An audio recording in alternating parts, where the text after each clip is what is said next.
Welcome to T.T.O.M. TV, ladies and gentlemen. Today, we got a special guest. We got the great, legendary, Macon, Georgia's ex-kingpin, Macon's own cocaine cowboy, Nino before Nino Brown, Jerry Anderson. What's up? How y'all doing, people? Glad to be here today. How you doing, man? I'm all right, man. All right. I want to get a little bit into your story, man. You got an interesting story, you know, and I want to talk a little bit about it today. So for starters, where you grew up at, man? You were born and raised in Macon?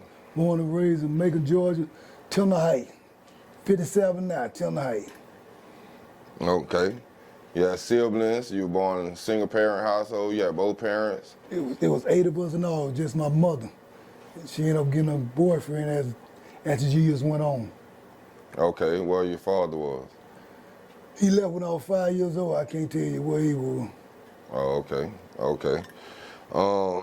So how was it growing up with 7 siblings, 8 kids? It was rough back in them days. My mama working at the medical center. I had patches in my pants. I had cardboard in my shoes. It was rough. But my mama always found a way to keep food on the table and keep clothes on our back. But it was rough back then. Okay, okay. So you knew it was rough, or you just lived, it was normal not to have a lot? Well, in the project, it's normal, but you know it's rough when you got cardboard in your shoes, and you got patches in your pants, on your elbow, and on your knees, and it's cold outside, and you got to walk to school every morning, or you playing football in the yard, and your cardboard come up out under your shoe, and you run on the ground with dirt and rocks in your shoe. It was hard. You know it was hard. Okay. So you the oldest? Where you fall in line at? On the 5th one, I got the oldest, it's 8 of us. My oldest brother, Robert Anderson, second oldest brother, Larry Anderson, sister Elaine Anderson, sister Judy Anderson, then I fall in Jerry Anderson, sister after that, Jeanette Anderson, brother Dexter Anderson, and one came along as the year went on, Frederick Freeman. Okay, okay. So what was it like, what you did, like, you was in school, I know you was in school every day, but like, you played sports, anything? What was? Back in them days, football would be my thing. And when I'm in grammar school, I was at Beers-England, I played for the green machine, Beers-England green machines. Played tailback. Okay, were you good? Real good. Super good. Real good. Okay. So did the sports lead anywhere? Like, to me, that was my way out of project. I thought football was gonna bring me out with the college and take me to the pros. I went to high school, want me to skip, I was Beers-England to Central, played 9th grade, MVP, went to high school, we won state championship in 75. I thought that was my way out.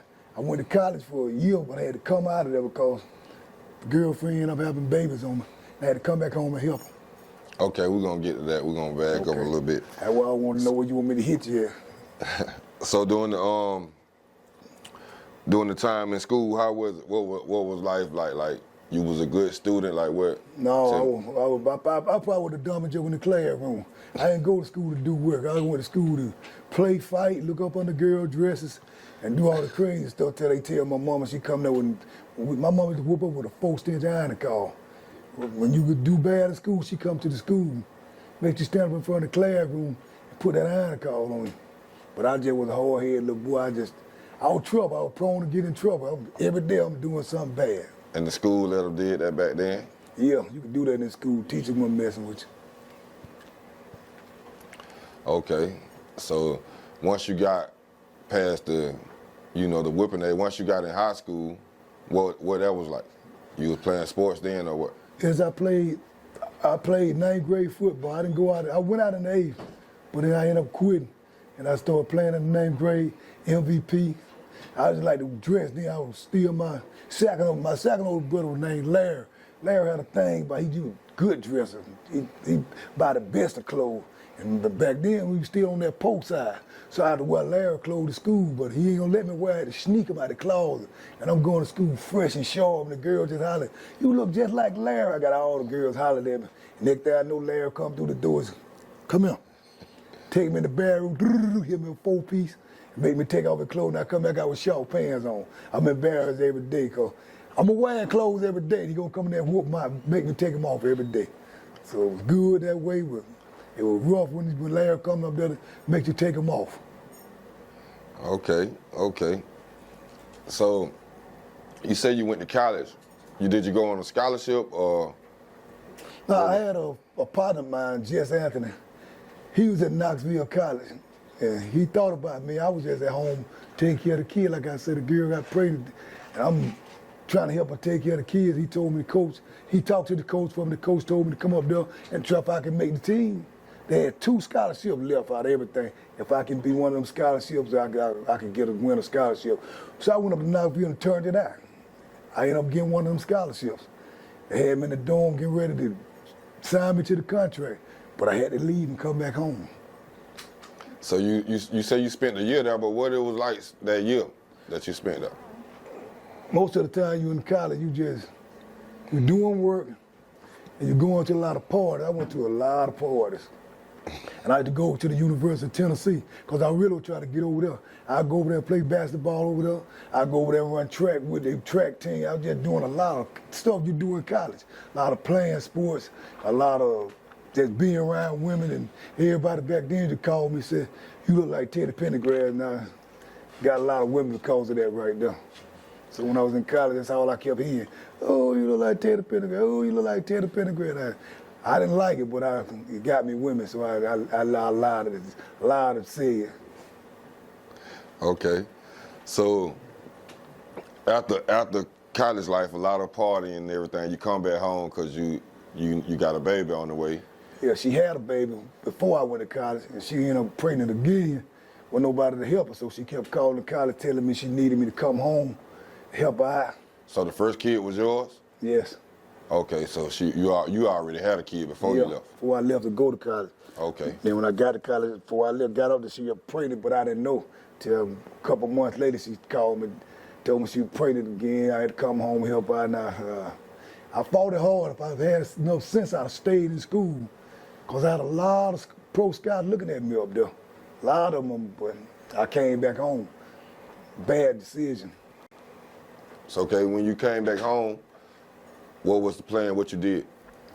I ended up getting a job at Georgia Power in Juliet, Georgia, construction.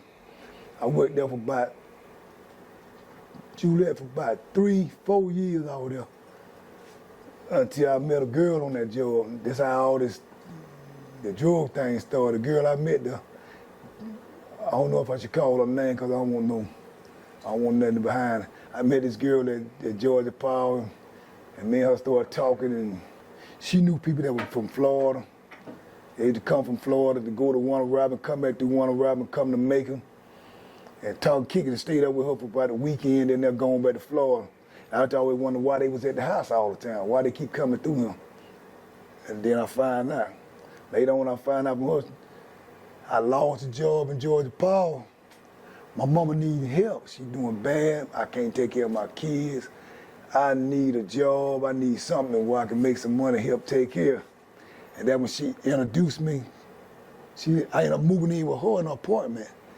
And that when she introduced me to the guy from Florida. And one day she said she had to go to the grocery store. Wait. Before you get there, right? Okay. You say you left school to come home to take care of your kids, right?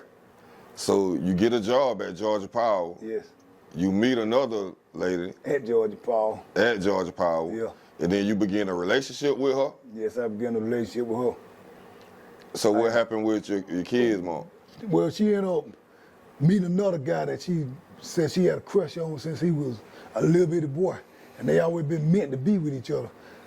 Well, I've been backing it up. Then when I come from Georgia Power, when I worked a double shift this night, and when I came home, I came with my chick that Saturday to come to her house, and she told me that she put on her clothes, getting dressed. So I'm thinking I'm finna take out. I got a check for $1,782 in my pocket. I'm feeling good. She tell me, I said, "What you getting dressed for? I'm finna want me to take you out tonight."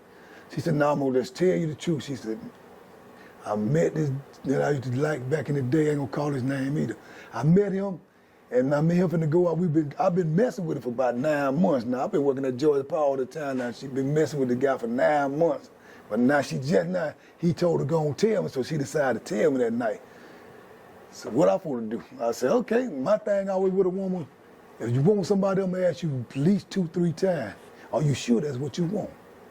After you said it that third time, then I'll go by my business. I always had this thing when I'm there with you, I can take that pain and walk out the door happy. It might come back later on, but I can take it right there. She told me she wanted to be with him, and she didn't want me to beat up when he got there. He was on the way to get her. I said, but my kids, what's what you saying? She said, but Jay, I don't want you to be here. I said, all right, okay, you sure that's what you want? She said, yep, that's what I want. So I walked out of the house and I left. And I went home, and the next day at Georgia Paul, this girl just started watching me. She just started watching me. Weeks went by, we started working together, and we started talking.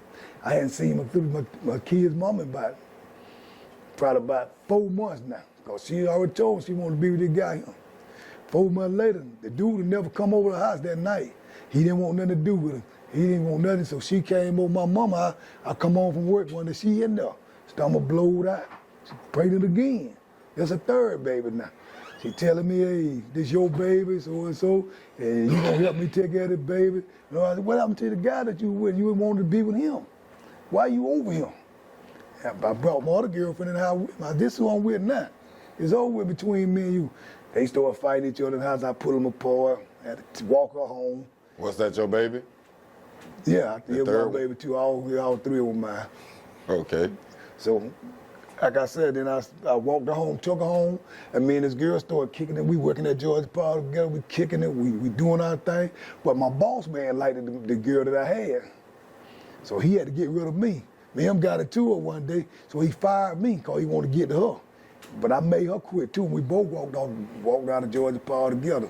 Okay, so when you get fired, how long between the time of you getting fired, between the time of you starting your thing? It was a couple of, probably about, we were staying with my mama. It was a hard time. Couldn't get no job nowhere. Tried to go back to Georgia Paul again, couldn't get no job. And that's what I told the guy from Florida was coming through, going back and forth. And You didn't know what was going on. You just seen him coming through. She knew, but I didn't know. And they were coming through and leaving her that stuff, but I don't know.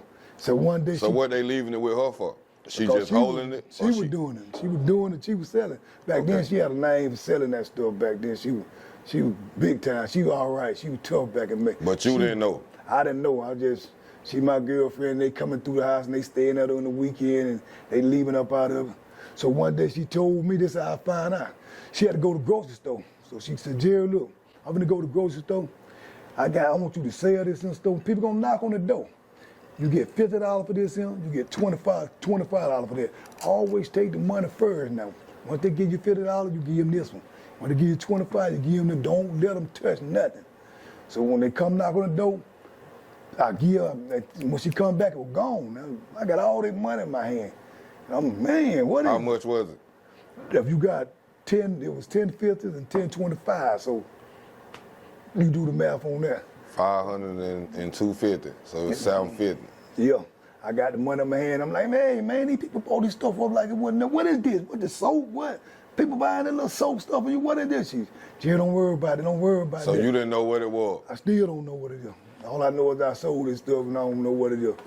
And so she taught you everything you know? She taught me everything I know. I'm always give her that credit. She taught me everything I know. And when the guys come back from Florida next week to drop off again, they keep coming through. But she said it, but I ain't said it no more. She had me do it that one time. I'm just in there wondering what is that soap. She said it.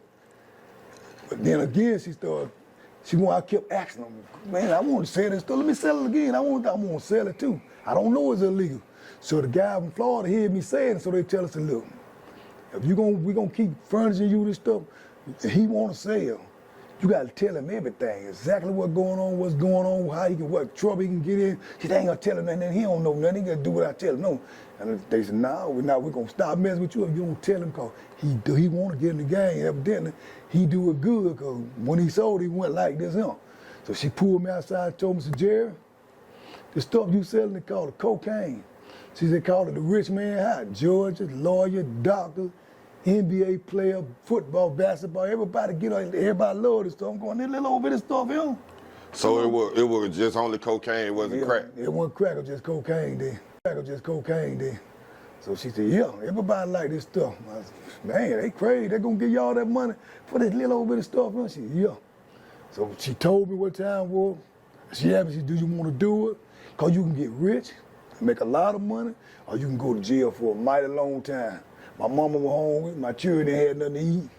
I ain't got nothing to eat, I'm living, hanging around a girl. I do not like for women to take care of me. I got to always be the one to do the taking care of. Do I just didn't feel right? There were days I wouldn't eat food because it wasn't mine. I didn't put nothing in the house. So when she told me you want to, I said, I want to do it. I can't do nothing but go to jail, that's all it is. So she put me down. I started selling, we selling out of the house. We selling it, but don't nobody want to buy from her no more.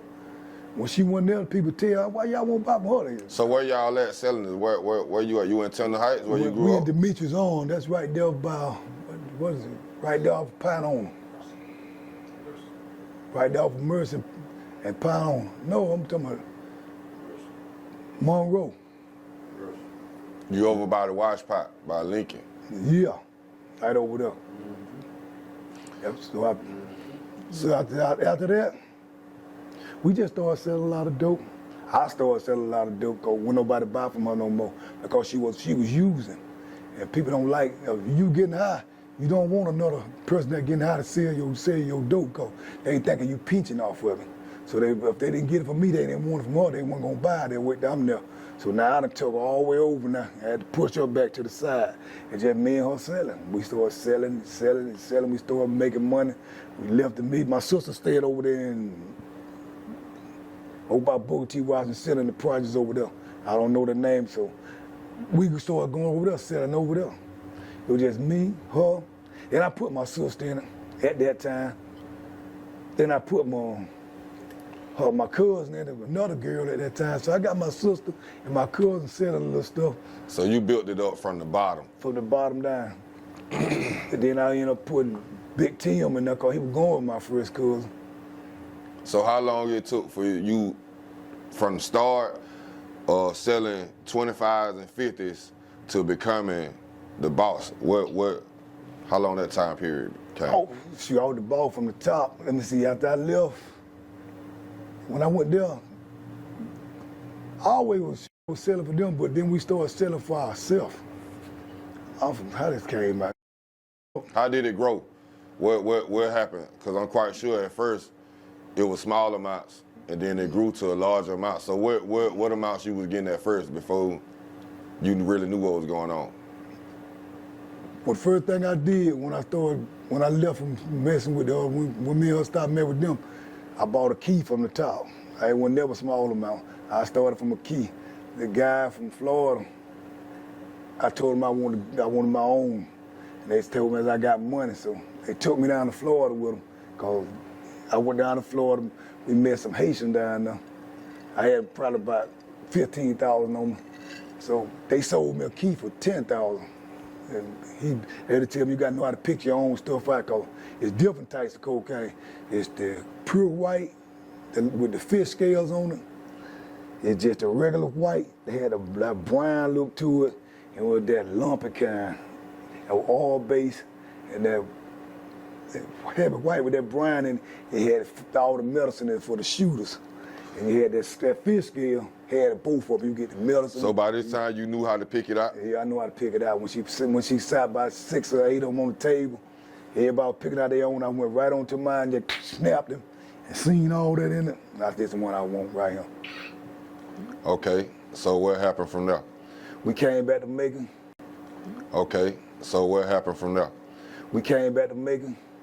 I started cooking it up. We started putting it out. Then when I hired. Hold on, you say you started cooking it up? We started cooking it up. What we do, we had the microwave. But before you started cooking it though, you say you started out, it was only cocaine. Yeah. So what year was that?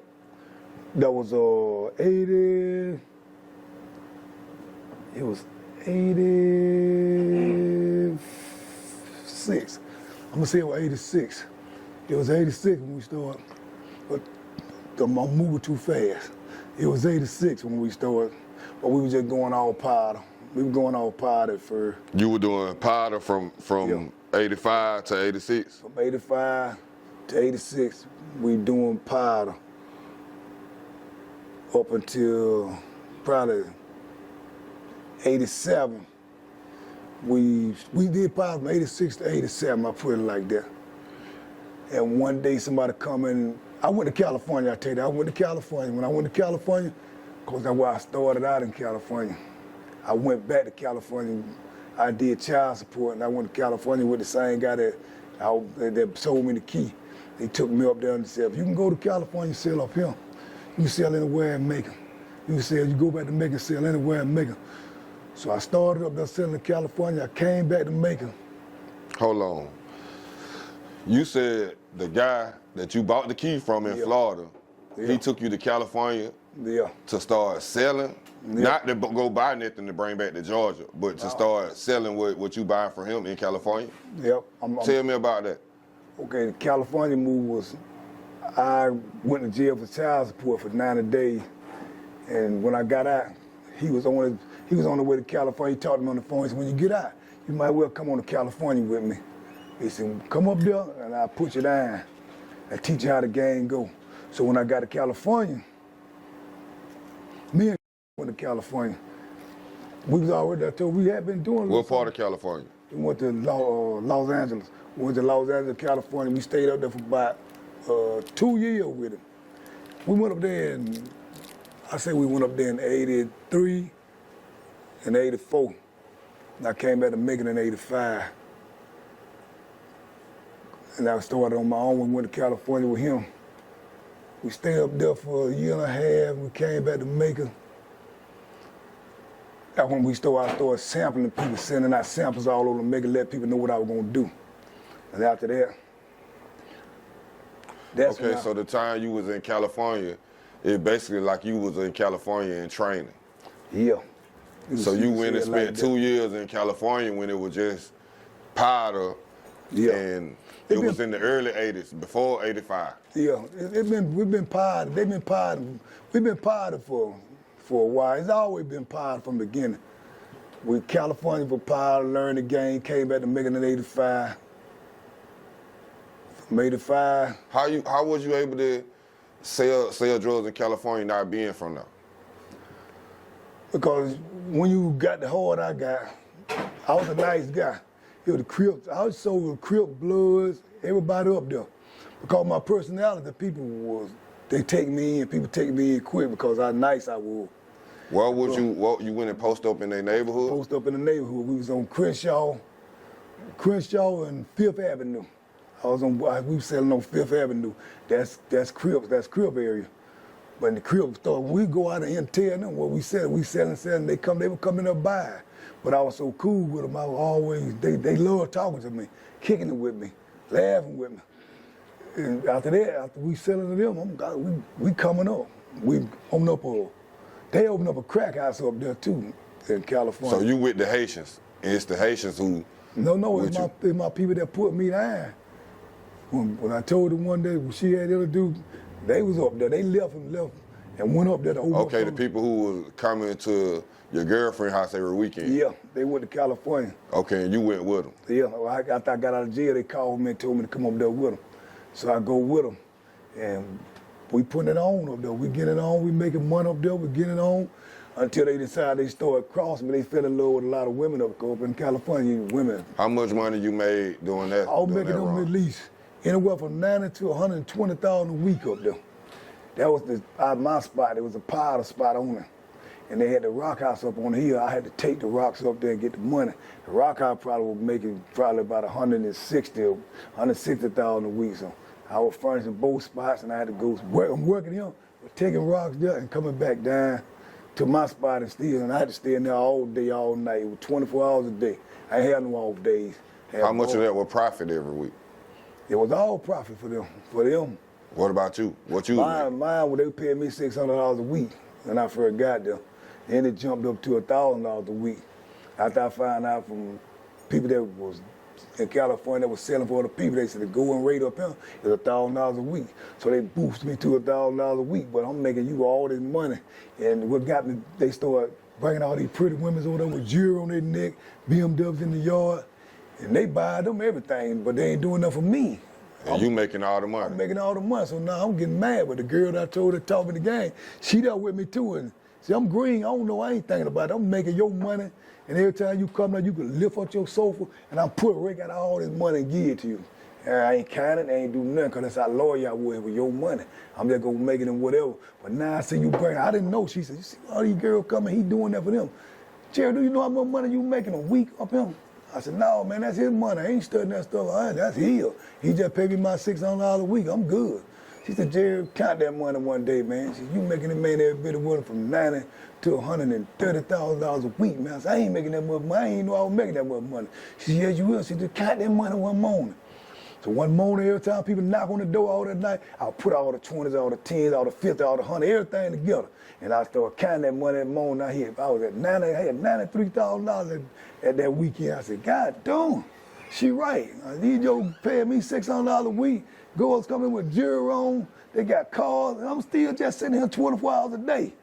Only time I get to go out is on Sunday for about 2 hours, go to the mall, buy a pair of tennis shoes, and come back. But you doing all the things, so now I'm mad now. But they kept feeding me this little trick game, like, man, we know you old country boy from Macon, Georgia, man. We're gonna take you back down to Macon. We're gonna get you a big old house. We're gonna go, you know the house is cheap in Macon. We're gonna get you a house, we're gonna get you a car. You know, I'm going for all the smile, old. Here they gonna get me a car. She, Jerry, that man fooling you. That's the game that makes you keep pumping this stuff for it. So now I get mad. What happened then?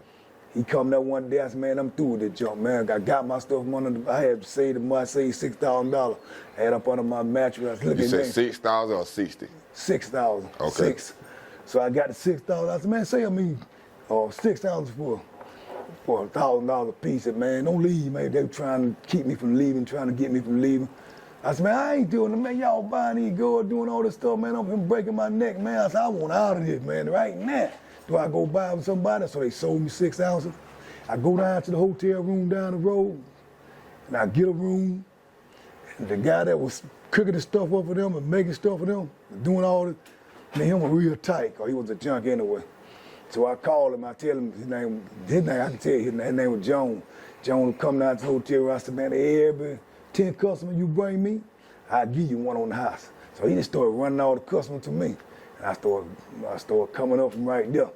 But then they started telling me, if I don't do this, I'm gonna do, they're gonna do this to me, they're gonna do that to me, they're gonna do this, I don't feel nothing, I ain't never feel nothing. So, but I said, all right, I leave them out there, I go on the other side of California and go stay in somebody's house. I'm in there, but the people at the house were playing games with me. They telling me, the people don't want to see you. Here's all the dope. We'll sell and bring the money back to you, but the whole house was a base house. Everybody there getting high. I ain't stupid. I said, oh no, I'm out of here. So I get up out there, I leave that house. I walk all the way back to the hotel again. I stay in the hotel room for about a good week. That's what I decided. I said, I got to get out of here. So she called her sister. Her sister stayed in Philadelphia. Your girlfriend? Yeah. So her sister, but we flew to Philadelphia. I put the dope on her. We going to the airport where I like not be talking to this Jerry, we'd have got caught. We fly to Texas, we had to get a layover. We get down there, I done told her to keep the dope on her, because that's how they did it. They tie the keys around women and fly them on the plane. And they, back in them days, she had 6 ounces on her, but when I went looking, she took the ounces out and put them back in the suitcase. And they were going through the machine, the lady said, stop it. She stopped me, I'm looking right at it too. 6 ounces of red with black socks, and I'm oh shoot. But it was a black girl in the machine. My first intent was to knock that black girl out, grab the dope, and run to the barrel and try to dump it off before they catch me. But the black girl kept looking at me, she looking at me. She says, go on running. So she running on through, she don't say nothing. We walk down, I'm chewing out and cussing out about that. Cussing out, man, you know darn well you ain't supposed to put that stuff in there. You look at that girl, let her go. But now I'm thinking that girl might be gone finna catch us at it. But she never told. We flew on to California, we flew on to Philadelphia. When we got to Philly, her sister was a lady up there, and her sister know, and she knew that her dad used to go with back in the day. She the big girl up there in Philly, but she had got on it real bad, she wasn't doing it no more. So then she introduced me to all her customers. I'm in Philadelphia, that's why I should have stayed. Philadelphia, I was steadily coming up. My name was Steady Rain. I'm steadily coming, I'm in this project. I'm making all kind of money in Philly. But how you had your supply? You were going back and forth? I go back and forth to California and get it from there. Okay. And come back, cause his brother was up there too. Man, his brother was cool, his brother was selling it to me. And I'll fly on back go back to Philly. And now I'm in Philly, I'm slowly coming to life. I'm coming. How long you get it on in Philly? I got on the Philly for about a year and some months until the mob came. That's when the Philadelphia mob came up on me. Philadelphia mob knows I was down in the project getting money. So they sent some of the hitmen down there.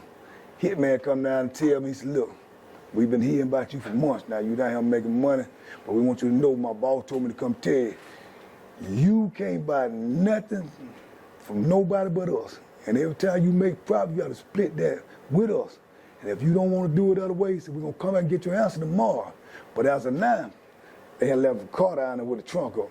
When we leave, you go look down that trunk, and then we'll come back and get your answer tomorrow. So when they left, I was telling the girl, don't go down there, Jerry. I said, shit, I got to see what's in the trunk. So when I walked down, there's a man there with a bullet, shot him in between the eye with his eyes open. I walked back up there and looked at that. When they get dog, we out of here. When they hit dog, we were on the interstate. So you telling me they left a dead body in the trunk for you to go look at? Yeah, for me to look at, yeah. Oh, they weren't playing? They weren't playing, they were kind of, because I was slowly taking over, and they weren't going for that, so they had to, thinking they reel me in. Nope. You left the same night? I left the same night. When they left and I seen them bullets, I stayed in the house for a minute, selling more dope till when they got dog. The same lady that I told that we introduced her to all her customers, she said, you ain't got to carry the car and get on no plane, you ain't got no. She had a car, she said, we'll drive it, but you just got to let me smoke all the way there. Everybody, oh, give me one. I said, no problem, let's go. I let her smoke all the way back down here. She'll stop at this rest stop, go in the bedroom, hit it. We usually kept on riding. All the way to Macon? All the way back to Macon. So when you get back to Macon, what happened? When I get back to Macon, I got back on my birthday, September 23rd. Yeah. Stayed with her mama, that was 85. When I stayed with her mama. How much money you got? I probably had probably about 140, 130,000 somewhere in there when I got back. She stayed with her mama, stayed with my mama. So after I got back, I tell my mama never knew what I was doing. But I always tell her, anytime I get in and do something wrong or bad, I'm always sit her down and let her know exactly what's going on. So I sat her down, Shirley and do first, we would go find some more people that was in Macon because I hadn't got the connection yet. So first I bought a couple of houses from somebody out of Macon, but it wasn't no good. But I had to so the people know what I'm finna do. So I had to sit my mama down first and I sat the houses in front of her. I told her they called this cocaine. I said, I'm gonna go make me rich or I'm gonna go to jail forever. I said, but I pulled out the money, so this is how I get this money. And I'm gonna start giving you at least $3,000 a month, but don't put it in the bank, no nothing. Spend the time you get it. But I just want you to know, don't worry about me, I'm all right, I'm gonna be good. What was her response to that? She picked up one of them and said, man, people paying all that money. Same thing I said, people paying all that money for this little over this stuff, come on, for this here? I said, yeah. They call the rich man house, mama. I said, I'm gonna make a lot of money from this here. I said, don't worry about me, because I said, one day they gonna come get me now. I said, if I tell when I tell you I'm worried, then you worry. As long as I don't say I'm worried, don't you worry. Don't worry about nothing, I got it. She said, all right, I gave her a little money. That's when I started doing my thing. Tell me about it. We started going around giving out samples then, of what I was gonna do, And people started getting a sample, but Shirley wanted to put she started going to cut it. And it was just stuck in people's pipe and stuff. And people didn't like that, and I didn't like that either because I always taught to give it to them raw, let them do what they want, let them cut it themselves. Okay, so when did it switch? I know you told me you were selling powder, so now by this time it's crack. No, it still ain't crack yet, it's still powder. Okay. I'm selling powder, people still, when they go put it on the hanger and rock it up themselves, and they glue it up in they pipe and stuff. So what they doing, freebase? Yeah. So when they come back and tell me, I got to replace it because Because it got cut on it, ain't pretty. Man, don't never put that in there no more. So we instantly stopped that right there. I give it to them raw. Now half my connection to move to Atlanta. When they called me and told me the same people from your girlfriend. Right. So when they told me they was up there, I ain't got to buy that junk from them no more because it ain't no good. And then you put a cut on it, make it even better. Now I'm going up there getting it from them pure. And I'm bringing it back down here. And I'm selling it, here we go. Everything started happening now. Was it overnight? Overnight, everybody thought now it's the real dope back in my hand again. And people started coming, boom, boom, boom, boom, boom. Doors started tearing down, and it started raining. Jerry Johnson got all the dope. Jerry Johnson, the man, Jerry. Here we go. Yeah, but you from the newspaper clippings and from word of mouth, you made a ridiculous amount of money a week. So you said you got back with $130,000. You had to build it up to what you allegedly made per week. So Yeah, what happened? How was the process go to build it up? We at my sister's house. We met my sister's house. I got Raymond in the backyard, Big Tim in the backyard, both my sisters. And I done broke it down now. So it just few of y'all, just about 4 or 5 of y'all at this time? It's four, 2 girls, 2 boys there. And 5 with Jesse. Jesse was making it up at his house and bring it back and throw it out the car. And they'll get it and take it and I'd pull it out the socket and go put it back in the spot and keep going. And when I come to the house, my sister give me all the money, I get all the money. I'm building up until I'm doing good. I got all the money in the briefcase. What you making a day at this time? I probably was making about a day we always making a kill. Or a week? We might have been making about, we always been around 20 to 30,000 a day. And even at this time, you were getting 20, 30,000? I was the only one getting it on then. I had the real, when you got the real stuff, they ain't coming to nobody else with you. Yeah, I'm going, we go all day. Once you get there at 1 o'clock, man, money that falls. So you breaking everything down, no weight? I'm breaking no weight, no nothing. It's 50, you want a 50, or you want a 25-cent piece. That's all the place, that's all I want. No 10s and 5? No 10, no 5, no such thing. You better not make no 10, 5 around me. I mean, you mess with all the money, I got to bush you in your head then. We gonna get whatever outside of that, that's what you had to be at. If I go to 20, you got to make 20. Whatever I made, you can't go under me, because you go under me, then you got that bad dope, and then you pulling people away from me, so I got to come tell you, I got to put them bats on you then. So we kept it up 20. We went to 20. We started out to 20, but we kept it at 50s, 20s and 50s. That's how we always were going. Okay, so you doing your thing, you making 20,000 a day. So it become a time when you making a lot more than that a day.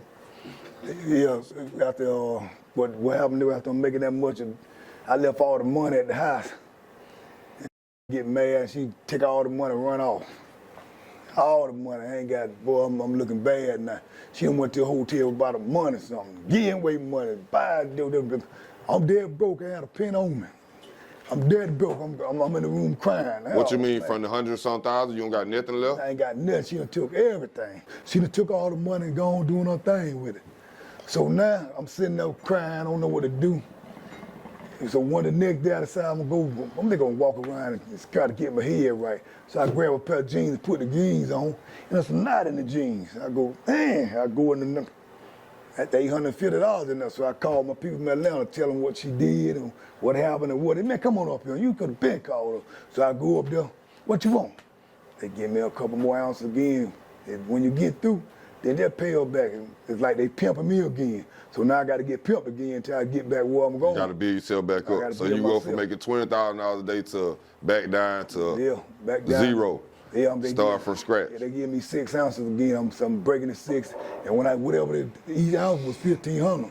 So now I got to give you your $1,500 for each ounce. It's only, and you double everything you get. So I'm getting 15, they getting 15. But you selling them 6 ounces every day. I'm selling them 6 ounces every day. I got to keep running to Atlanta every day. Meet me, I need some more. Come on, I need some more. I need them. I got tired of driving up to Atlanta, grabbing and come tell them that give me a lump, but now they was pulling me by the nose to make sure. They still got me on their rein. But I got so much up, now I can buy half a key. I don't need you no more now. I got to have a key. I was gone again. So then I knew I had to get rid of her, cause she type that, she doing that stuff, and she gonna take me out of any second. If I ain't, she was high, she was one of them high class, high. She was super jealous. Couldn't no woman look at me, couldn't no nothing. She go off. She swear every woman on the planet Earth wanted me. So I got so bad, well, I had to look at my tennis shoe most of the time. I couldn't look at her good, because if I did, something going wrong at the house. So, So after that, we started back coming up. I go to Alphabet City. I'm in Alphabet City now. And we tearing Alphabet City, making 30,000. What year this is? That's in 86. Okay. We go to Alphabet, hold on, make sure. No, that's in 86. We was in 86 then.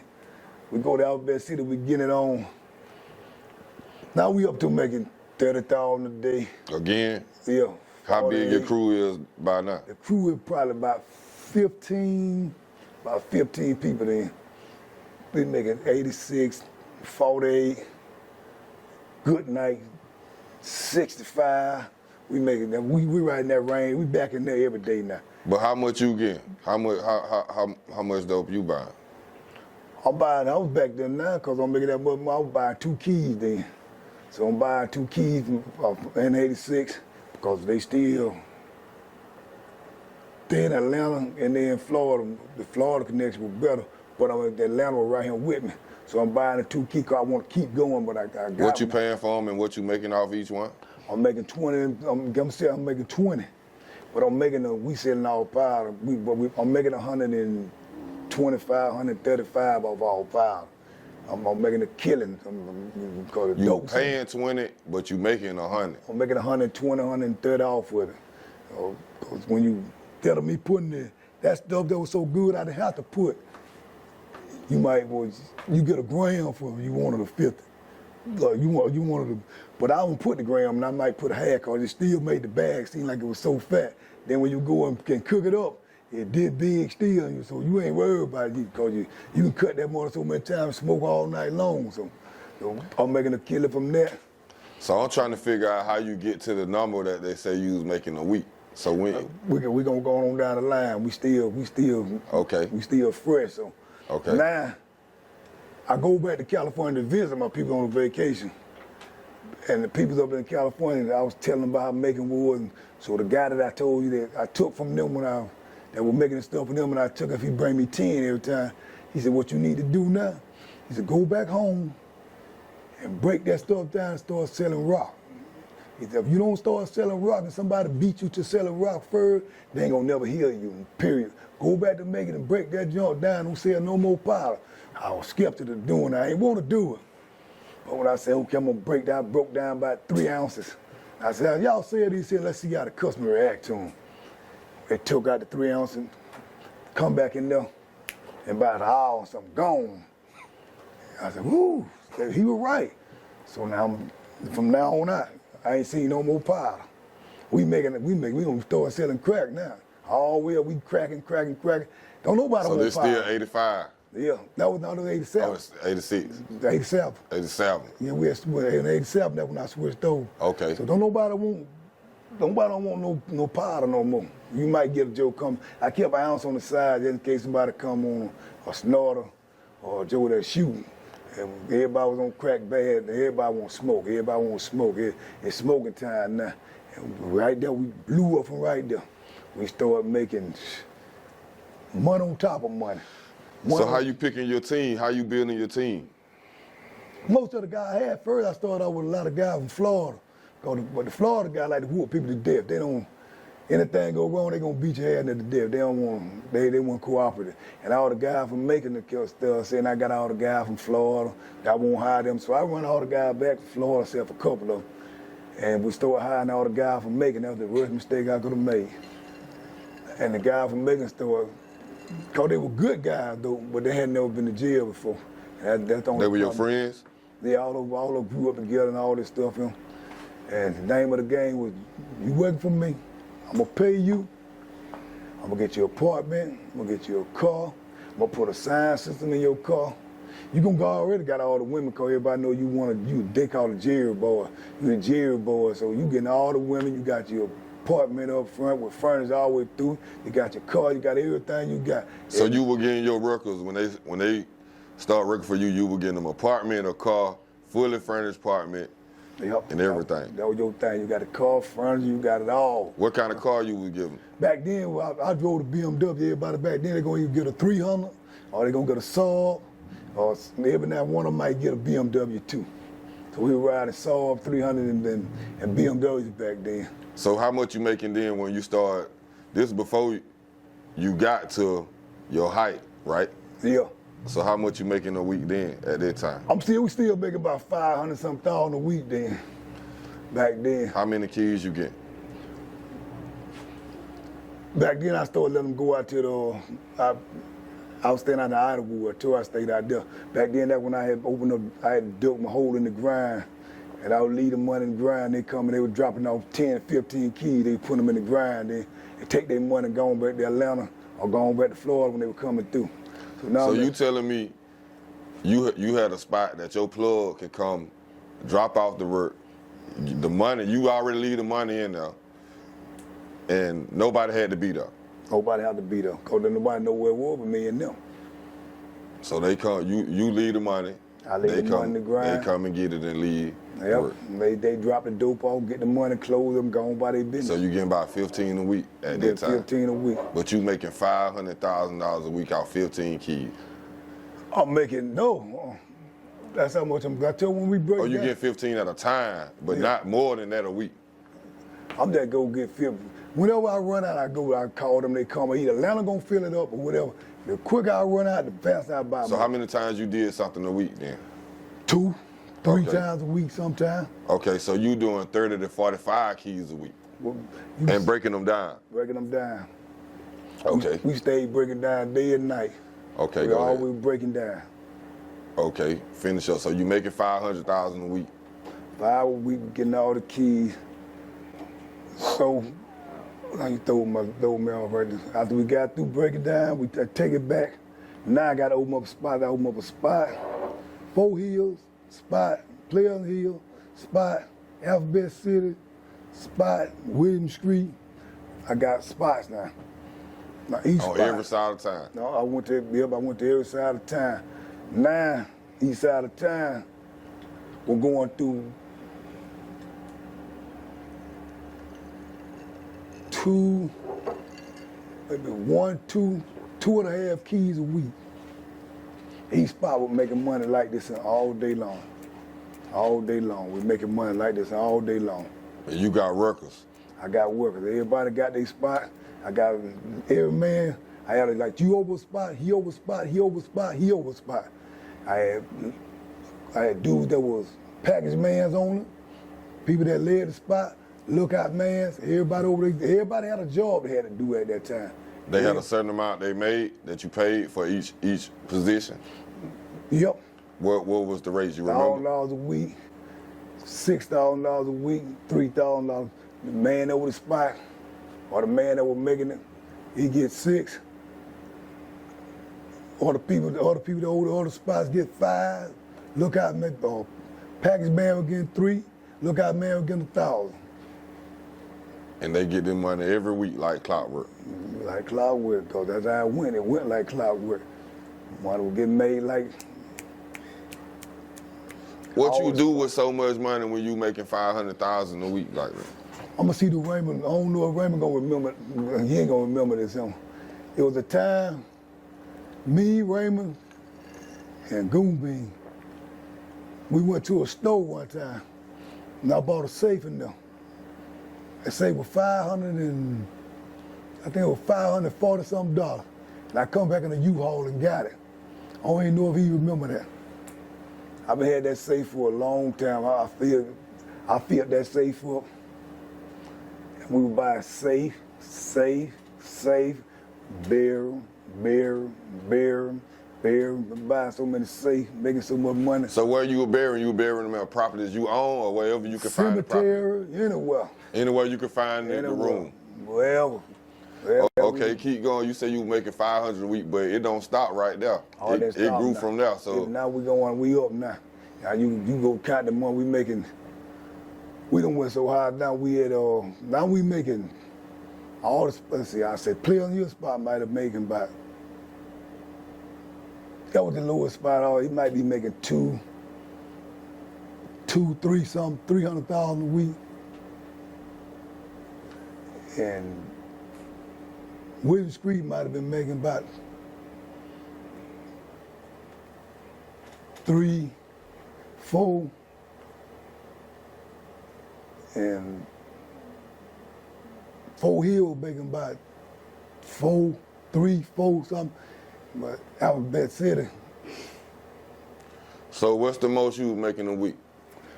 I think I told you about it be about $1,250,000 a week. Could have been more, but there was a lot of stealing going on. There was a lot of stuff going on, and a lot of, like I said, it's another guy that was coming on out that league. He was making just as much money. At first, I used to work around the clock. We started off, another shift come on at 3 and go, but I stopped doing that. If I worked both shifts, we'd have been making anywhere $2-3 million. But because What you mean when you say both shifts? You were shutting down at a certain time of day? I started at 1, shut down at 3. Back in the early days when I first started. At 3 in the morning? Yeah. Started at 1 in the afternoon? 1 in the afternoon, go to 3. And I'd have another shift come on at 3 and go to 12 till we come back, 12, and then they go, but then I stopped there because they didn't want to turn it out right. And then you just did from 1 to 3? From 1 to 3. And so at your height, you were pulling in $1.2 million a week. Yes, sir. For how long did you make that kind of money? Well, you know, 88 and 89 came through then. We've been making that kind of money all the way through then. So you made it from 87 through 88, 89? 89. So what you think, how many millions you think you made? 52 weeks in a year, so that's at least 50 million a year. When I was in jail, I had time to sit back and relax. I think I'd have made about anywhere from 38 to about $45 million, what I was thinking I was making. After I went to going over all stuff and saying it had to be anywhere from 38 to 45 million. Okay, where you putting that kind of money when it coming in like that? In the grind, baby. Them safes ain't big enough to put that kind of money, because I'm quite sure you getting a lot of 1s, 5s, and 10s. I never met with one. I would put all the ones in the corner. With the ones, I would go out, I'd get out of the way. I'm in the car every day. I go to my mom, I go to my aunt and them, and I just give all. I ain't met with ones. I just give it all away. What you were doing, ride, giving away? Yep. I see jokers on the interstate that ain't got to sign up. I work for food. I just give him one. Might give him $6,000 worth of one.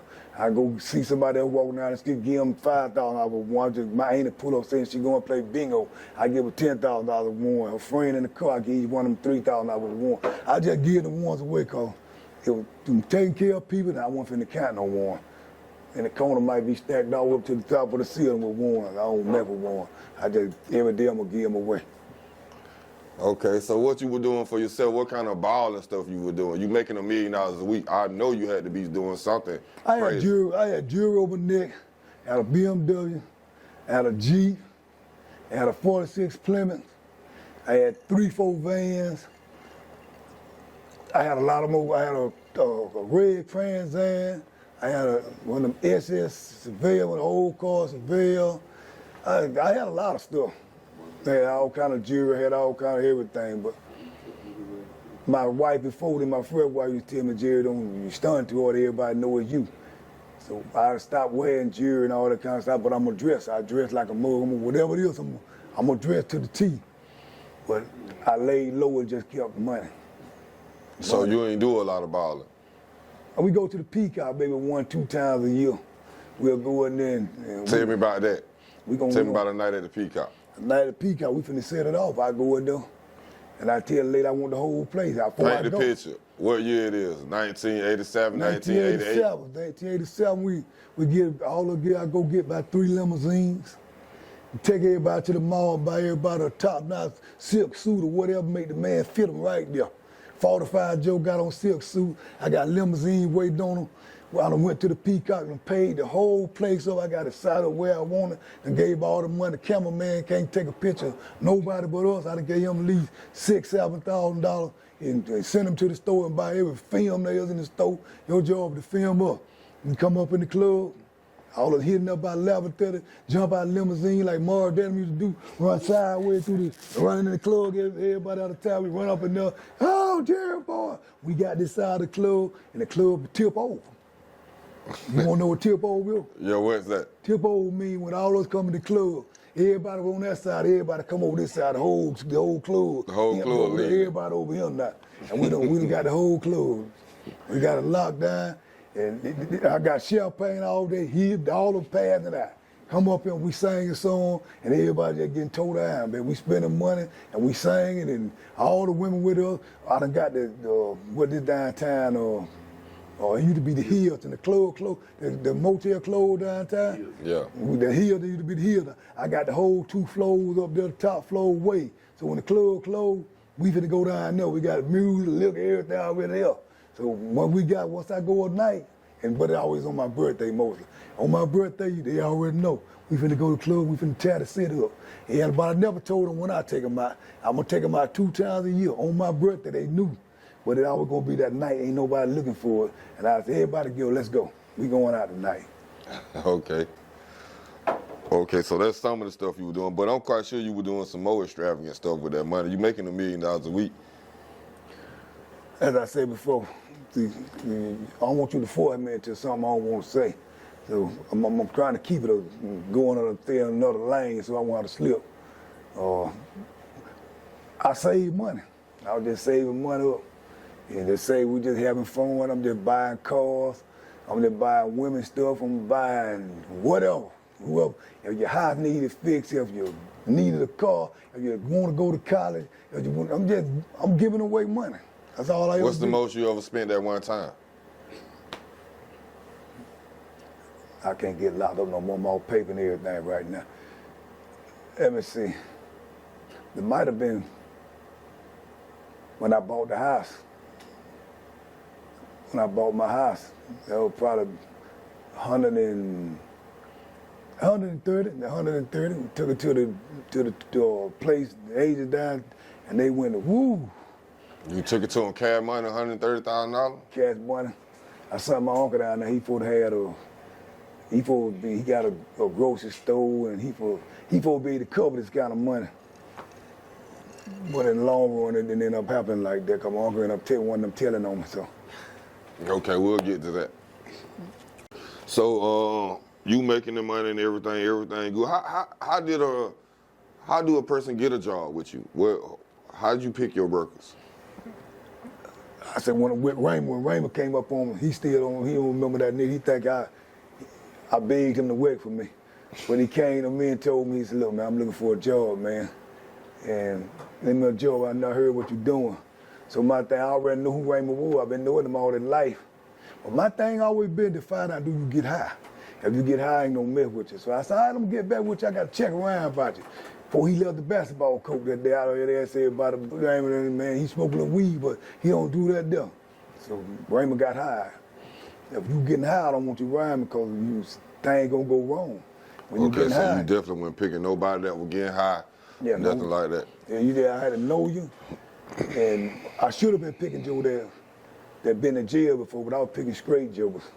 I had never know what jail was, and done some bad mistakes. But it was all kind of new at the time. It wasn't, crack. It was still new. You know the rule always, get a Joe that go to jail, they ain't gonna say nothing. Get a Joe ain't never been to jail. They front like they hard, but when that pressure hit a Joe, they gonna sing and then.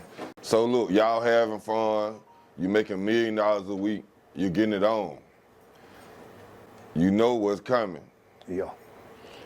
And the inevitable, it comes when you notice the wall starting to close in. See, I been knowing I was gonna go to jail from the beginning. I always knew I was gonna go, I just didn't know when. But it started closing in when there's a lot of stealing started going on. And from inside? Yeah, from inside. A lot of guys would still bring their stuff, they'll go buy stuff from somewhere and sell, and selling on the spot too. And me, I done got the big head. I'm riding around with all the women and all the stuff. I'm kind of backed up off them. I'm not getting all that money, but now I ain't paying attention like I supposed to. And Joe was selling their own stuff and doing their own thing, but still making my money and still doing their thing. And that's when I started noticing stuff started going wrong.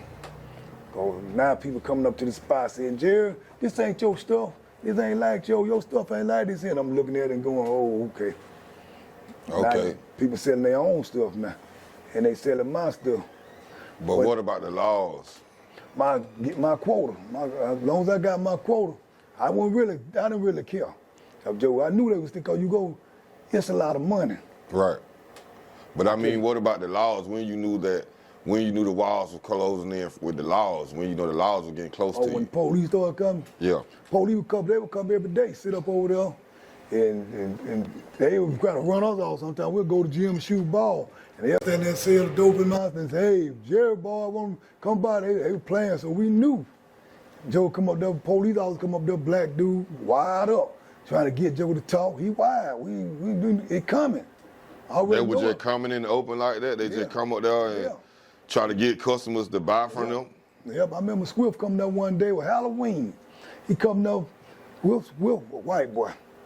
Okay. He come there with a wig on, he done painted himself black, he got on a black trench coat. Talking about, he got a black trench coat on, he talking about, I come up here, let me buy a rock. Buy a rock, but Joe finna go get a rock and sell it to him. But I was telling jokes. I make people laugh all the time.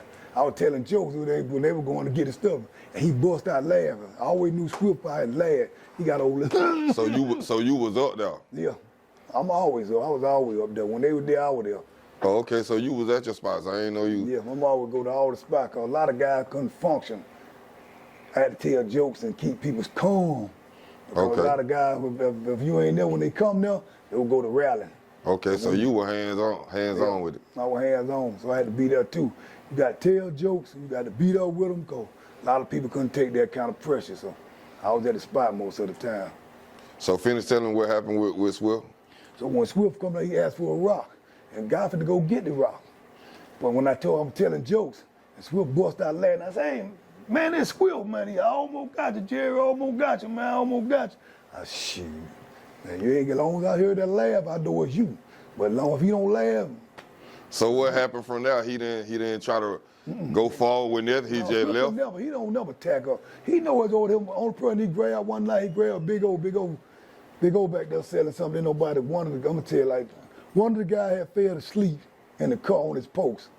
Big old back there on one of his 40s, $50,000 a night. We killing it. But his post is one of the main posts. He in the car sleep. Swifter came in the car, up the street, looked in the car at him and said, I'm gonna tell Jerry on you. And he still asleep. Went riding the big old come around the corner, coming out of clothes, and then break away. But Swift know it big old, but he still get away. Swift, but he get away with his stuff, so ain't nothing he can do. So he come on and tell me, I just walked past your boy, he out in the car. And I told him I'm gonna come tell you, he still out there asleep. So me and my right-hand man walk out there. And I look in the car at him, he knocked out sleep. So I whistled in his ear, as long as you sleep, man, you got a job. When you get up, you gotta get out of here. I'm up his eyes, man, crank the car up and leave, man. What I do, man, Swift would come in like the guy, and tow Big O out his clothes. Big O ran all up the street and got away from me. You in there sleeping, the fuck, got to get gone. He got fired that night. You getting $1.2 million a week and everything. And besides the fun and everything, how it changed your life? Like, you know, how you start feeling every day. Once you hit that mall, like what it felt like just to have that kind of money? I feel drained. Cause you got to count all that money, you got to stay up all night long, you got to have your dope ready. It always was stressful. I was always stressed, and that's why I just couldn't wait to fly to California for a weekend. Cause when you up there in California by yourself and I ain't got to deal with nothing, I was just relaxed. But when you got all that kind of money, and everybody coming at you, and you paying everybody, and there's so much stuff be on your mind, and it's stressful. I was real stressed all the time. And what about family? Family coming, they asking you? Everybody coming, I take care of family, but I didn't get them enough money where the feds would come get them. Like I said, I had to look out for everybody. A lot of people mad at me because I didn't give them money to do stuff to them. I had to tell my sister and them as I was locked up in jail. This is the reason why I didn't give you no money, because if I'd have bought you a house, bought you cars, you'd have been a part of the conspiracy. They snatched all y'all up. If I'd have gave my mom all that money, she put it in the bank, they snatch her up. So I had to protect people without them, and they wasn't knowing I was protecting them. I had to try to keep everybody out of jail. So I bet they thought you was being selfish. Yeah, they thought I was being selfish. You got all this money without birthday, on your birthday, on Christmas, your birthday, and get you anything you want. But just giving you money, buying you cars and houses, I can't take you to jail because I wouldn't feel right with my family member being in prison with me. It wouldn't have sat right with me. So, So you knew what the end was gonna be. I knew I was gonna go to jail. I knew. Okay, so speaking of that, when the indictment come down, what's that like? When the indictment came down, I was in jail. No bond, no nothing. What you mean you was in jail? For something else? No, when the indictment came down, I was already locked up. When they caught us that morning, caught me in the air that morning in the car. Okay, yeah, walk me through that. It was December 29th. They caught me. What year? That was December 29th in '89. The thing was I supposed to be going to Alpharetta to see if one of my co-defendants, and he wasn't a co-defendant, that he was James, I said his name, James Bryan. He was in Alpharetta. He had got knocked off for a fight and they gave him some months. He was up there. And I was going to Alpharetta. I had been trying to get Al to go with me all the time, but he never wanted to go. But for some reason this morning, he called me at 4:35 that morning. It's a Friday night. Never, that time of night, I started off being suspicious. Cause he called me that time of morning, he asked me could he go to see James Bryan with me. He never wanted to see James Bryan. So my instinct was jumping. Something ain't right. But then my wife cooled me down, cause my wife said, out of all your boys, Al is the only one I trust with you. I don't trust nobody else. That made me relax. So I got up off of him. So I told him I'd be to get him. So I went and picked him up that morning. And he started stalling. He wanted to go to my 3 kids, mama, cause he supposed to meet a brother there to pay him some money. And I'm trying to get to Alpharetta, cause I got to go see Jay. I don't never miss seeing JB when it's time to see him. But we end up going to the mall. We end up going to his mama house. When we get to his mama house, she still in Bellevue. It's one of these old quiet streets. And I'm sitting in the car with him to come out. And I can hear the number back then, you had it with the telephone. I can hear the number dialing. Then he said, I'm on my way. So I'm thinking he talking to a girl or something like that, but he called him and told him. He calling the police? Yeah, he called him and told him. So what he was doing, he was an informant? He was setting me up. He had got knocked. I don't know this till I got it later on. Okay. He got knocked off. He been selling stuff in Bellevue. He got knocked off that night. He was down to the police station when he called me. They're one of your closest partners? Yeah, one of my close, the one that did most snitching. But Okay. grew up here. He was down there, so he called me and told me he don't even want to ride to CJB. He telling me all this, but I don't know he been knocked off that night. Right. So when he supposed to meet me at the club. We supposed to been going to the club, dancing. He had this new outfit he wanted to wear. He wanted to show it off, but he never came. I went to the club. He never came. And when he called me that night and told me he got knocked off over in Bellevue, but he don't tell me none of this. And my wife made me relax. She said, I don't trust nobody but him. So when I go get him, I'm on my way to see JB, but he want to stop by the mall. He want to go back to his house. He want to go to his mama house to set the video thing for her so she can see whatever she want to watch that day. He started stalling me, and I supposed to been on the road. So I said, man, I'm gonna go by myself. He said, no, man, I got one more stop. I want to go back home and I want to change clothes one more time. All this scream, but I still ain't locked in on what's going on. So when I pull up at his house to take him there before he could change clothes, should have caught me again. His wife was in the one holding their little daughter. And she was doing this, shaking her head. I said, me snap. I said, girl, what you doing that for? Why you keep shaking your head? So he looked up and he said, get out of that woman. She trying to warn me. So she trying to tell you? She trying to tell me again, but I ain't locking on. So I go up there, he do what he do. We on our way finna go again. But I needed to tell my wife something. He said, go on down there and tell her. We go back to my wife's shop down there. When he and telling joke, got the girl laughing and all this stuff, but he stalling me. So now then he said, I need to go one more time, go over and see Willie and get this money from Willie, man. Give him this money, man. I said, man, I can't go over there to tell her, man. Because she stay right the next street over my wife and her mama. We live with her mama. I said, I get caught over there at the yard, I'm in trouble. She ain't gonna be there, he laying it all out for me. But my brain just ain't locking in on that. I'm being side up. So I go open it up, we pull in the backyard. I didn't even know she had a backyard. He said, go around the backyard. So we come out. They already there. I had one on Winston. I had one on the street here, one on, they was already there. And we pulled out, one of them hit the light, bam, hit his lights. I go, oh, but I ain't paying no attention because I ain't got nothing. I'm on my way to Atlanta, the CJB. Hey, I said, get put bunch of Jerry, go, let's go, man, let's go. He got something. He had what he had on? He had I think he had 2.5. He had 2.5 ounces of rock and some powder on him. And then he said, man, he's finna try to jump out of the car. What you running for, man? Ain't nothing. He jumped down. We had just come from a softball tournament from Daytona. He had broke his wrist in 4 places. He get up on the fence, throw himself over the fence, and I'm starting to say, what you running for, man? Why is you running? He run through the pad, and he put it in the trash can. And going on, run back to my mother-in-law, how they catch him down there. Shake him down, all this stuff. They take me down to the Federal Bureau. When I get down to the Bureau, man, I don't see him no more. They took me in the car, took him in the van. I see him get out the van, but I don't see him no more. So I think like I had to use the bathroom because I don't know where he at. It ain't but 4 rooms in there. I'm in the last room, so when I come out to go use the bathroom, he in their room. They took him back out there. He went back out there, showed where he put it there. And when they come back in, I've been handcuffed to a chair for hours. When they get back, they say, we got you, boy, we fine. Fine what? I don't know what's going on, fine what? They tell me what time it was. He still, when they take him straight to the prison and put him in a hospital bed, handcuff him to the bed. They take me later on down to and put me in this, right when you come in booking, and they got a little room there where they keep, that's where they keep me at. They was away from, they wouldn't let me get around the prison or nothing.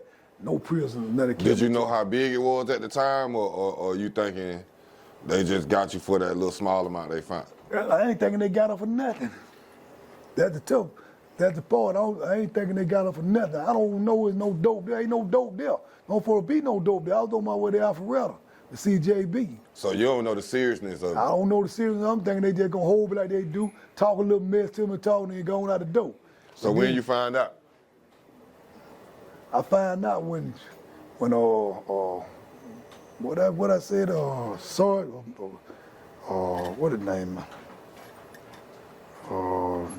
Chief of Police Chief Jim Brooks, came in there. He said, good job, y'all. He said, man, we finally got you. I said, you ain't got nothing. What you talking about, man? You ain't got nothing. Got me, number be out in a few minutes. I'm still trying to figure out why I'm still here. He said, we got you. We find it. He was in that trash can. What you talking about, man? Right when they started hitting me, he said, we find it all in the trash can. So now I'm putting it together. I jumped out. He took off running. He ran through Lady York, put it in the trash can, ran back to my mother-in-law house. But now Al ain't nowhere to be seen. I ain't seen Al no more. So now you feel like he done it?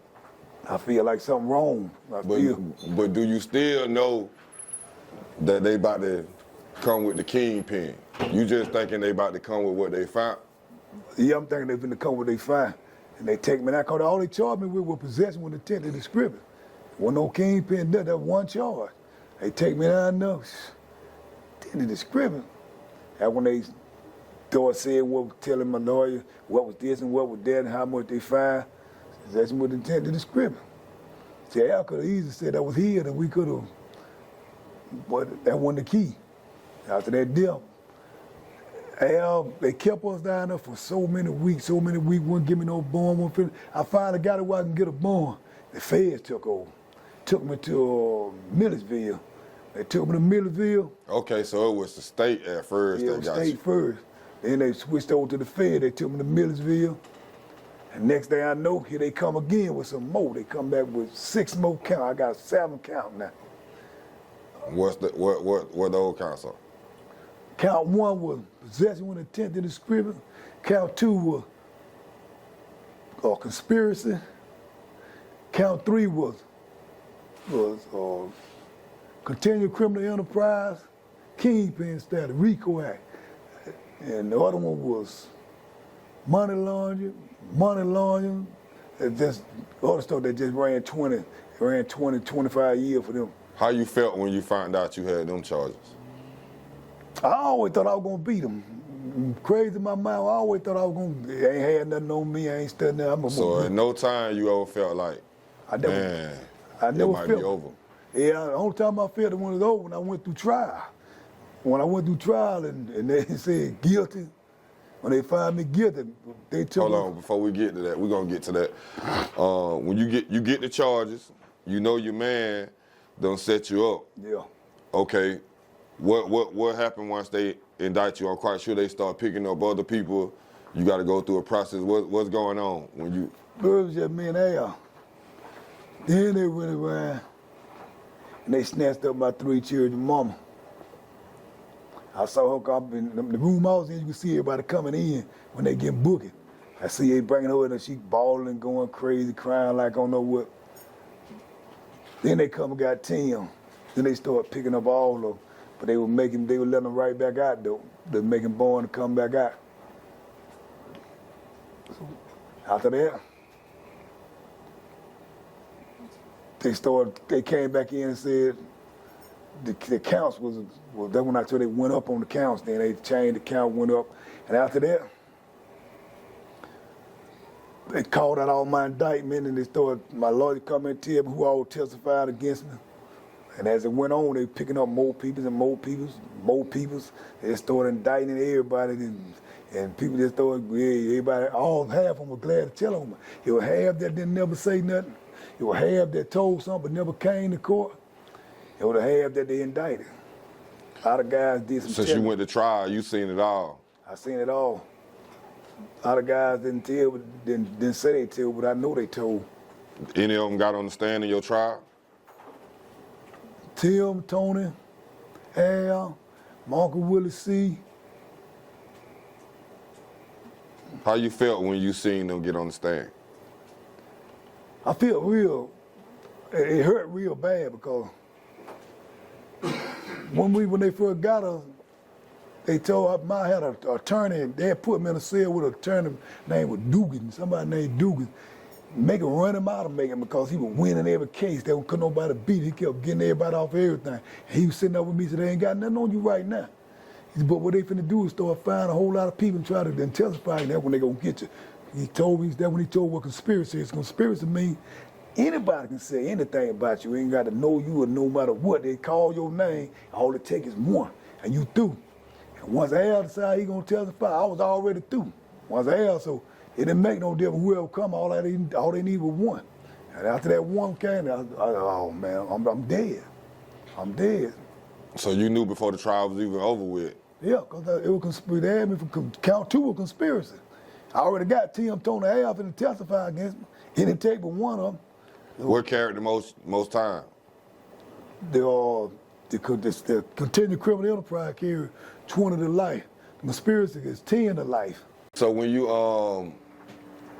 get found guilty, they gave you the high end of your sentence. They gave you the lives. How you felt what was the reasoning behind it?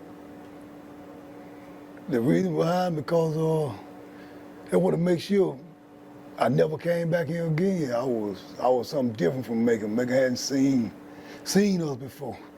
We came in, we made all kind of money Macon. We lit it up, and we made money. We took care of the neighborhood. But you weren't no troublemaker though. I wasn't no troublemaker, but that didn't make no difference. One thing people don't like, you don't like when you take care of your own people. They didn't care that I was selling drugs. I took care of the whole city, and that's the part that really messed with certain people. So that's why they gave me the life sentence. I already knew from the top what it was. It wasn't about about the drugs, it was about you taking care of the whole city, because they need people to go to jail. They need you to always be in trouble. Now, if I'm taking care of everybody, it's hard to lock a joke up, because he can come at me for anything he want, and I got him. So got to make sure I didn't never come back again. So how you felt though when they start reading off the sentences? The baddest feeling in the world. When they said life, 25, 25, 25, 25, and a 5. And the judge asked me, he said, Mr. Anderson, you got anything you want to say? I said, Your Honor, I just want to go lay down. It messed me up so I was so messed up on the inside. They done called out 3 life sentences. All I want to do is just go to sleep. I slept for 2 weeks. They kept coming and checking on me, checking, you all right?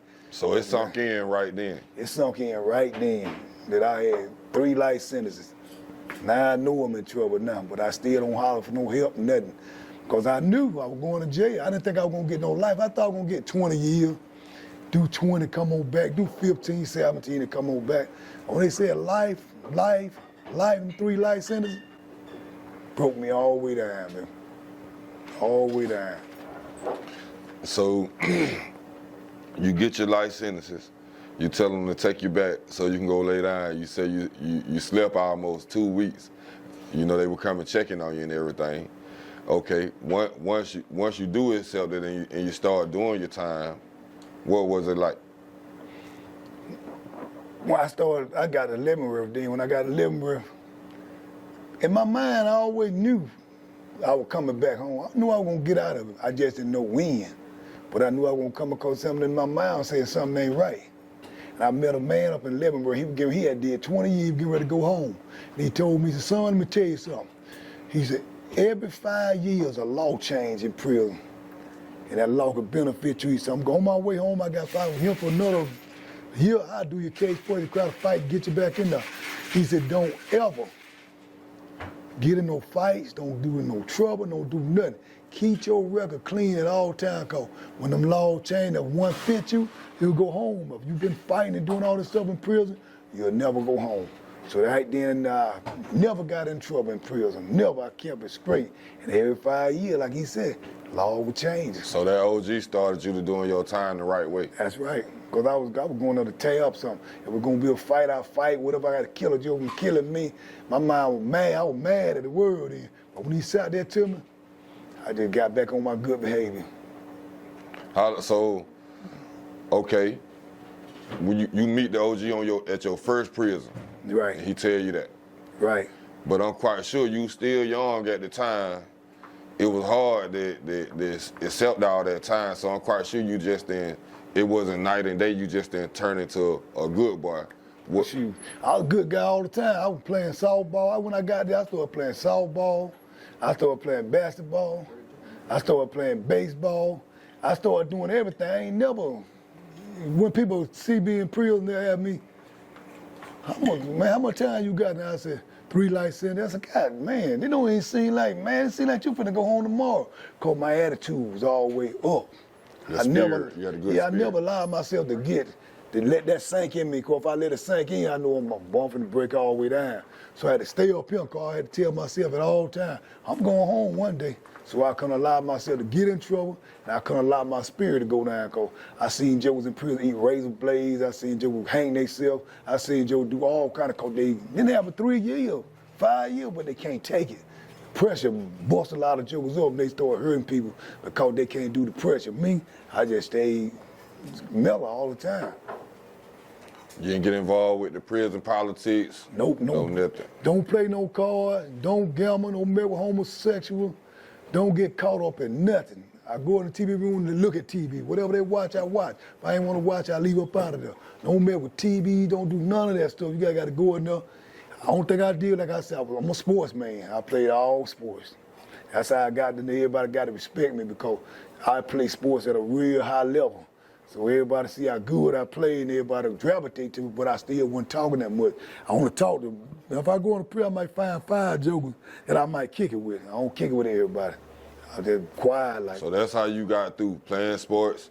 And you kept your mind on that you wasn't going to be in now. Yep, I never lived. Even though you had life sentence, you never believed you was going to be in. Institutionalized, what they call. A lot of guys go in there and get institutionalized. They start playing domino, chess, all that stuff. And they get locked off in the prison world. That's where they want to be at. Me, I told myself, don't play no game, don't play no domino, don't play no nothing. I always thought about the street at all times. I started when I was a little boy and think about everything I did, all the way up till I got locked up. That's how I go out rerun that. All the way I kept my mind in the street at all times. How long you did? I did 28 years. Man, that's a long time. Long time. So you served 28 years. You say you always had the thought that you was gonna get out of there, and you fought them. How many appeals did you put in? I fired probably 350 appeals, man. That everything I said, I got turned down, denied. I had the judge that sentenced me, Judge Wilbur, send me a letter and tell me he don't care what I filed in the courts, he gonna deny. He don't care what, if it was good, he was gonna deny. I had something going there and they should have cut my time. He denied it. So, but that still didn't break you though. That didn't break my spirit. I read where you was appealing back to back, 2006, 2008, 2013. What happened around 2014, 15? Man, they got 2 cases in there. If you might look them up in the 11th Circuit Court of Appeal, they got 2 cases there. Everybody was getting out of jail off of me. They were my cases. Everybody was getting their time cut, or everybody was getting out of jail because of them 2 cases. I was the only one couldn't get nothing off my own case. Everybody going off of me. And I can't get nothing off of it. I said, man, anybody except me. So it just was frustrating, but I still stayed cool at all times. And after that, that's when President Barack Obama came in office. Okay. So when did you put in for that appeal? I put in for that appeal in 2015 or 2016. President Barack Obama finna go, he telling everybody to file this clemency motion. They'll cut your time, and they can take the life sentences off with you. But I done filed 350 appeals and they turned them down. So I just know they weren't gonna give it to me. So I said, I ain't finna do that. I ain't doing, I'm tired of filing all these motions. I said, I ain't doing it. So everybody was doing it, I wouldn't do it. I let months go by, and the guy come to me and said, Jerry, remember what you told me? No matter what, you still gotta try. Even if they turn you down again, you said you gotta try. So I said, all right, man. I ain't know how to work the computer. Now, he took me down, he did fill it all out for me on the computer. And as time go on, I forgot all about it. Then time went on, they sent me a letter, and they denied me. I said, I knew it, man, I was gonna deny, they denied me. But then they come back and send me another letter the next month and tell me to refile again, because what they had gave me was a real estate attorney. And he didn't know nothing. He told me to lock me. I need to be in there. He would eat me up. When I get a letter from him, he said he needed to be locked on. He got life, don't get. So they gave me another chance. They told me I had 90 days. But I was so mad, I wasn't finna file nothing them. I let half of the 190 days go by. I let half of them 90 days, I ain't studying that junk. I got the 60 days, Joe said, man, Jerry, you better file that thing, man. I said, man, they ain't gonna do me turn me down, man. But I said, all right, I know I promised. I filed it anyway and forgot all about it. Time keep going by, they started bringing letters in, all my friends with life sentences. They started calling their names, telling me Barack Obama and Grant. I hear them singing in their room when they don't allow the door dance when they coming out. I said, everybody said, man, I said, I can't be did nothing that bad. He just did the same thing I do. Why I can't get no answer? So I'm still saying cool. But we think, it's not even Peter granted so many people in Atlanta, but it's 2 more. He got 2 more lists he's gonna send out with. If your name ain't on them 2 lists, you through. But it really went with 1 more. We think it's 2 more lists, but it's 1 more list. But I don't know that. So my counselor come on the floor that day. She got 6 envelopes in her hand, and she walk around each room looking for the guy to give them to. I was standing on the top rail talking to an old man. And she didn't look at my room, so I said, I know it wasn't gonna be. I guess I'm gonna be on the next one.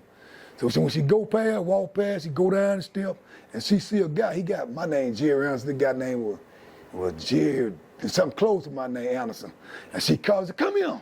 She said, I've been looking for you where it was. He behind the clothes. He said, man, you been granted clemency. He said, not me.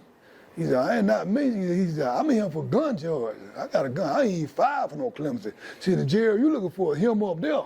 And she put, hey, you Jerry Anderson? I said, yes. She said, come here. I said, ooh, what you want with me? I go down the steps. She said, yeah, come on, you say your number, 829-44-020. She said, that's you. She said, your attorney is flying in right now from D.C. She told me not to tell you, but something good finna happen to you. I said, man, what is it? She said, do not go outside. Whatever you do, don't go outside. Wait on your turn to call back and come here. And she want to talk to you. I said, man, I ain't studying that, John. I go outside anyway, throw a lifting weight. When I come back in, she said, I thought I told you not to go outside. I said, man, you ain't gonna tell me what's going on. I ain't no need of me sitting here and going, man, I ain't studying that, Joe. So she said, I got your attorney called back and said she can't gonna make it in time. She told me to go and tell you. She said, you pulled it out. You been granted clemency by President Barack Obama. Boy, I shouted him still, running my room, hitting the floor, got on my knees.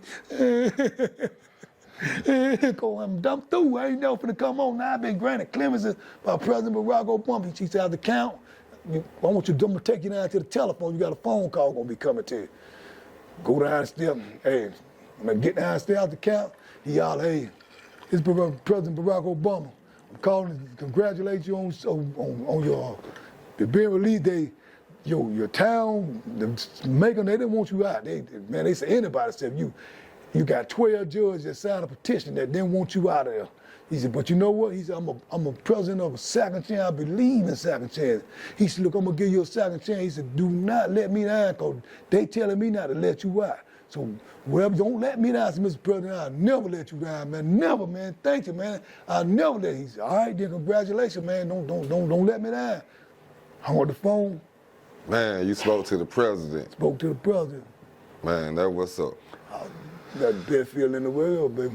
So you get your clemency, you get the good news, you talk to the president. How long before they let you out?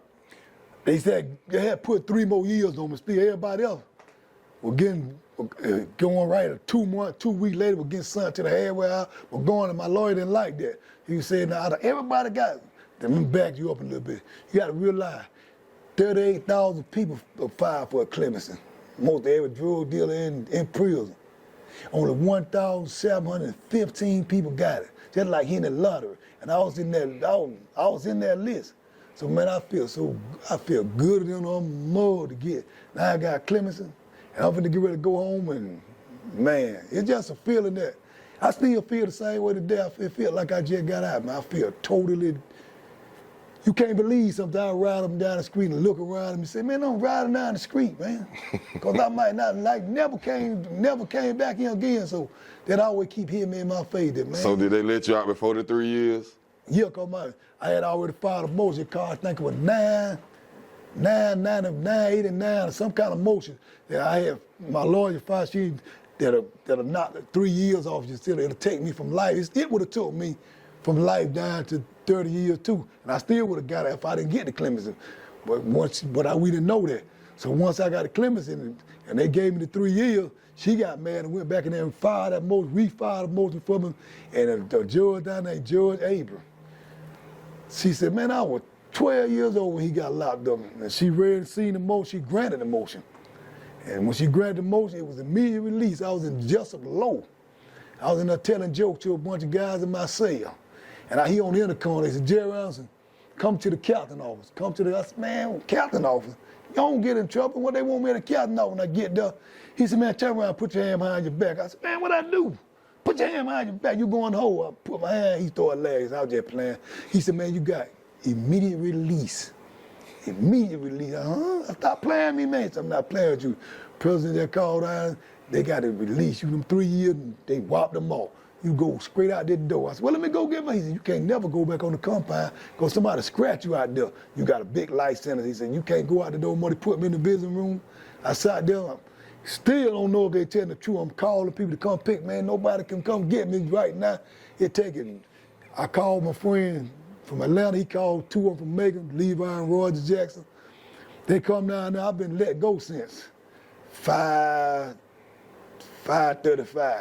They didn't get that 11 o'clock. I'm scared they finna call back and say, man, we made a mistake, lock him back up. I want to walk home about 3-4 times. And the lady kept telling me, no, man, you can't walk down that long dog road by yourself. Ain't no woo. I said, shoot, something might be wrong. So that was the feeling, you were ready to get out of there. I was scared to go out the door too. They telling me, man, they took the handcuffs off us, you free, man. Step outside and feel the air. Cause man, where we go, we got change on everything. So I go to the door to step out the door. I put 1 foot out the door, but I'm free, but I don't know that in my mind. I put 1 foot, I'm looking at the left thing, she gonna shoot me. So I jump back in the door. She said, hey man, you free, man. I ain't finna do nothing, you go out the door. I stepped 2 feet out the door, jump back in the door again. I said, man, she said, man, you better get your butt. So I go stand out there, it was cold that night. I'm looking up in the sky with my hand. I ain't got no handcuffs on, I'm standing outside the door. Man. You don't know how good that feel, man. I go back in there, I said, you sure? She said, yeah, man. When the people pull up to get me, and man, they packed my stuff I got in the car, I made them pull over. I kissed a tree, because I hadn't seen a tree in so many years. I kissed a tree. I kissed the ground. Then on the way back, I never would know what a beat was, another to cell That's phone. all I was gonna ask you. You went in when in 1989, Yeah. when Michael Jackson was on top of the chart. Yeah. You come out, everything different. Michael Everything Jackson different. dead and gone. Technology different. It wasn't even no cell phones. They had the big block phones probably. That's But all they had, that big block phone. yeah, so how that was? It was the strangest feeling in the world. We riding back, I'm free, I'm shocked. And then I hear thing rain, they put a little square thing up. Now, I don't know how people to find out I've been free, but everybody calling their phone. They giving me these things. I'm going, man, what is it? Tell her, hey, Jerry, what tell her? That's the new telephone, Jerry. All this new stuff, I got 2 of these things of my own. I'll try for to say, what else? Don't know how to talk them and none of this stuff.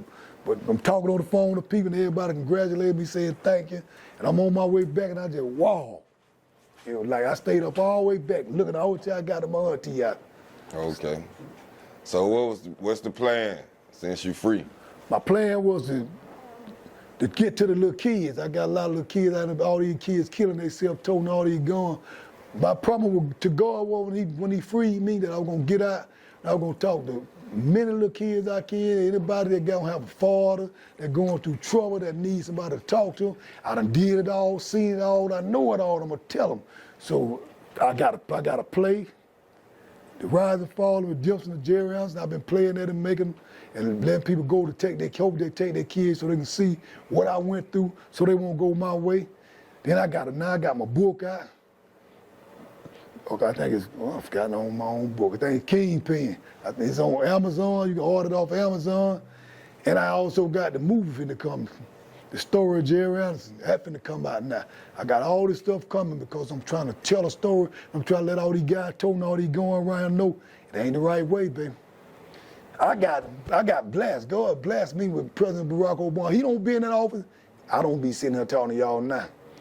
Any other president would have been in that spot instead of Obama. I'm not here today, I'll be in there for the rest of my life. So some people ain't gonna get lucky like me or get blessed like I do. All these guns, you told these guns and all that crazy stuff and you shooting each other and most of the guys I talk to, because they don't have no father, because their parents ain't never treating them right. They blank, it's like something missing in their mind, man. It's like they need something. They don't hear you when you talk to them. A lot of people have to go to jail to hear you. I take that back, a lot of black kids have to go to jail to hear you. Because white people teach their kids the right way.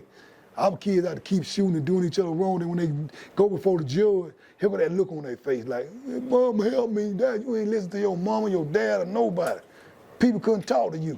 But every time you, like the one I'm in now, I got the J. Anderson Enterprise, my youth enterprise, where I work for Cure Violence now, and we have to go talk to all the shooters. All the shooters is 11, 12, 13, 14, 15 years old, and they toting the big gun. And you trying to get them, make sense of these little guys, and they ain't trying to hear nothing you saying. But 2 of them that I know that I got in there for murder, every time they get in trouble, they on the phone want to call and talk, want you to talk for them. We've been trying to pull and show you the right way and telling you what you don't for to do, you ain't listening. Now you inside there, now you want some help. They're like the ones still out now, man, help. But it come from like a friend of mine just said, it start with your mom and dad in the house. We're gonna wrap it up. We're gonna let you give your shout outs and anybody you wanna shout out, how you can be reached, social media, anything like that. Well, first you wanna reach me through, and you need me talking to your kids, anybody I need to talk to, it's J. Anderson Youth Foundation. You can come through me through there, or you can come through me to my job. I'm Cure Violence. I'm over in Pleasant Hill. We talk to all the kids try to talk to all the shooters and try to get them to put their guns down and get themselves together. I give a shout out to my wife. She been in my corner from tip-top from the beginning to the end since I met her. I give a shout out to Anita King, because she always got my back. She behind me, she shooting out. She there for me. I give a shout out to my 2 friends over to my right. Texas Chapman and Raymond Taylor. They been making sure I stay straight. I give a shout out to my whole Cure Violence team. I give a shout out to anybody that trying to talk to kids and try to get these black kids to put them guns down and stop hurting each other. I give a shout out to them. I just don't know why so much, why we got to keep on. It's like we can't see. Young guys, young girls, everybody, man, put the gun down, stop killing each other. That's my shout out right there. All right, on that note, we're gonna wrap it up. Let this be a lesson to anybody out there that wanna live the wrong life. He did 28 years. He got blessed by Barack Obama. Everybody won't get that lucky or blessed. So be careful if you ain't gonna listen. If you're gonna listen, do something else. So we're gonna wrap it up with the great Jerry Anderson. Thank you.